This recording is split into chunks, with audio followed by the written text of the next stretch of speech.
Hi, we're back with the one and only Medea Benjamin, the co-founder of Code Pink, someone you all have seen in the progressive space, knocking on the doors of Congress members, calling for a ceasefire, weapons embargo to Israel, especially during a time where there's about 40,000 women and predominantly women and children who've lost their lives as a result of years of occupation and what's recently happened since October 7th. Medea, we're here Progressive Central 2024. What brings you here today, and what are you looking forward to for the next few days? Well, what I'm looking forward to are all the protests in the street, because I think that's where the energy lies, that's where the hope lies, that's where the moral courage lies. I won't be inside the convention because they've made it very difficult to get in now. But I will be at a lot of events, not just the marches, but hopefully disrupting some other things or bringing our message. And at the Progressive Democrats and some other venues where progressive policies are being talked about. My feeling is that there is a total disconnect in the mainstream of this Democratic Party between what they are actually doing, not what they're saying, because sometimes they say some good things, what they're actually doing, and what we the people need. And so I feel just a lot of pent-up anger that talk is cheap, but action is what we want to see. And whether it's around Gaza, whether it's around stop creating all these enemies throughout the Middle East to lead us to regional wars, stop calling China our enemy, stop fueling the war in Ukraine, all of these ways that we have a policy that is both of the parties agreeing to keep the world in a state of war is something we have to stop. And Medea, you and I just had a discussion briefly about the impact of dark money in two elections that were incredibly important. One was Representative Jamal Bowman's, and one was Representative Cory Bush, who was the sponsor of the ceasefire, right? Can you tell us a little bit about how important it is for us to pull this money out of politics? Right now we have AIPAC, Democratic Majority for Israel, crypto pouring millions of dollars into negative television ads just to combat these peaceful policies that we need to lead on as a country. What do you suggest, and what is the one thing that you would say to the progressives who are out there organizing against money, dark money in politics, and how do you see the role of AIPAC in any of this?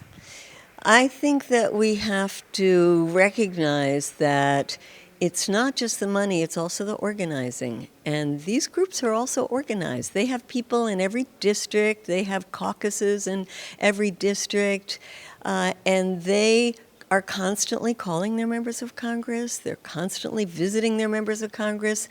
A lot of people that consider themselves progressives don't want to do that. They don't have a lot of faith, for good reason, in our Congress, and so they don't want to dirty their hands in getting involved in that on a regular basis. And so I think that they are also out organizing us. And one thing is the money. And I feel very conflicted because some people say, well, we got to raise, as much money as they do, and then we're just throwing more money into politics. And that's the opposite of what we want to do. But when it comes to people power, we talk a good game, but we don't do it. So I think we really have to get serious about the kind of pressure that we can put on elected officials, whether they're Democrats or Republicans, because a lot of people say to me, oh, my congressperson is a Republican, I'm not going to even bother with them. I said, no, they're not doing the right thing because they don't feel the pressure.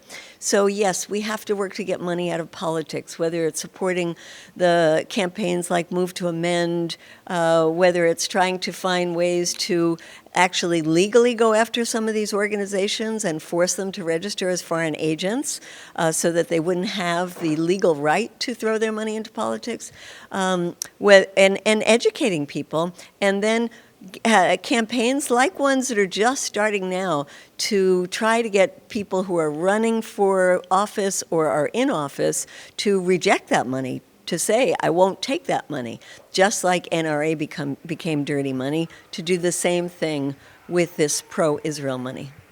And what are some things we should look forward to in terms of Code Pink organizing this weekend? Oh, I think there's going to be great protests. We started out this morning. We were on the Chicago River, rented a boat, and had some beautiful messaging on our boats that people could get to see from from the Riverwalk. We're going to be in the big marches, but we're also going to be outside and inside a number of these different events. So I'm very excited about the week. There's so many places that we need to disrupt and get the message. I have my one banner that I'm going to take, and I take everywhere with me. Can I run and get it? Of course you can. Of course you can. Because, this is the message, for me anyway, and it is, what does it say? Kamala, no weapons to Israel, code pink. Yeah. So I think this is an absolutely key message, because whether people are going to say, look, I'm going to vote for Kamala because I don't have a choice, or people are going to say, I'm going to vote for her if she decides that she's going to come out with a better position on Israel, either way, she'll only do it if the pressure is intense on our part.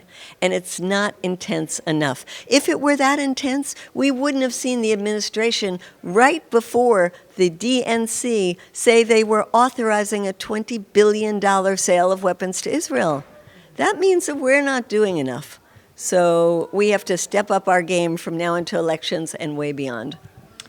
And we certainly do. We're here with Medea Benjamin. I'm Hania Jodat. Thank you.